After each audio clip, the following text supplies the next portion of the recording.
When you look at, for instance, at the Netherlands, you have the biggest player who's also started it is Albert Heijn with Albert, and still they are struggling to get a break-even business model.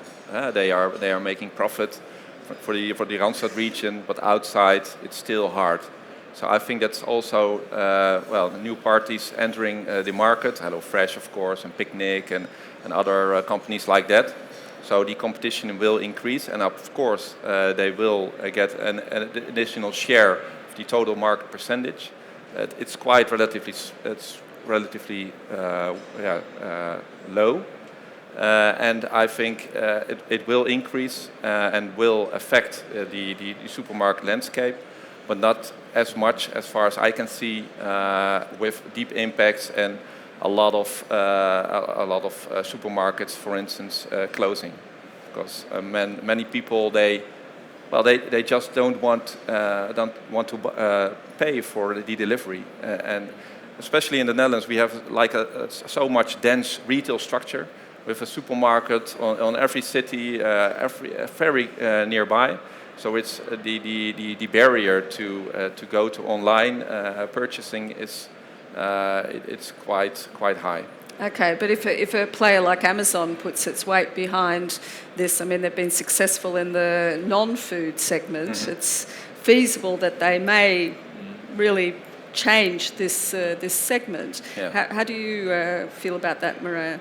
Certainly what Bart is also mentioning, we do think that it will grow the online share of the food. But we also took a close look at our portfolio and we found that overall we saw that hypermarkets are more downsizing their floor spaces, with especially less focus on the non-food or separate the non-food from the food section. But on the other side, we also saw the supermarkets, the smaller ones, are actually increasing. Mm. So overall in the portfolio, we see a net plus of food. And also the other food, specialist food, is really increasing, also given by the trends of more health and etc. Yes, I think online will grow, but it will not be a disruptor for our centers at least. Okay, what about the German situation, Martin? Can you comment on that? Yeah, I think it's quite similar to the rest of Europe.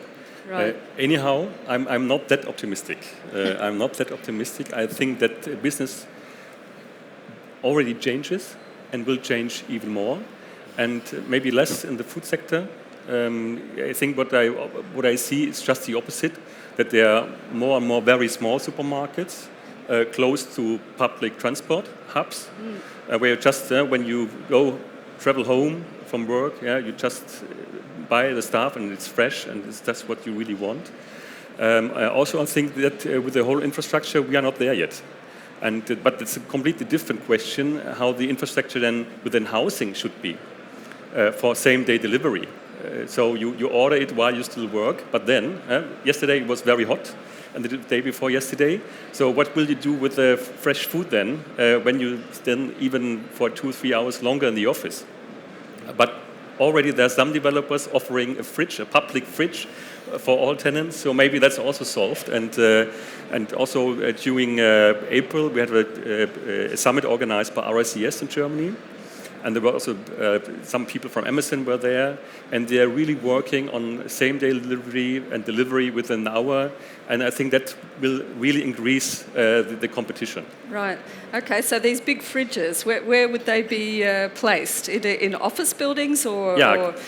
I mean, sometimes if you look in our Berlin office building, I also feel like being in a post office because people order stuff and it will deliver to the office, right? Not home, because nobody is at home. Yeah. So in the office, I think that's the same with some of you. That doesn't, from my point of view, doesn't work in the long run. So I think that owners of Resi, they should consider whether they will create large post boxes, even cooled post boxes. And what is quite funny, there is socialist buildings in the city of Leipzig. And this is the Stalin style. I don't know whether you know what I mean. And they have already those post boxes because it was the dream and the view of the communists in the 50s that, of course, every morning there will be a fresh bottle of milk and bread. So they have really huge boxes already. Right. In the end, it didn't work, but maybe that's then the future.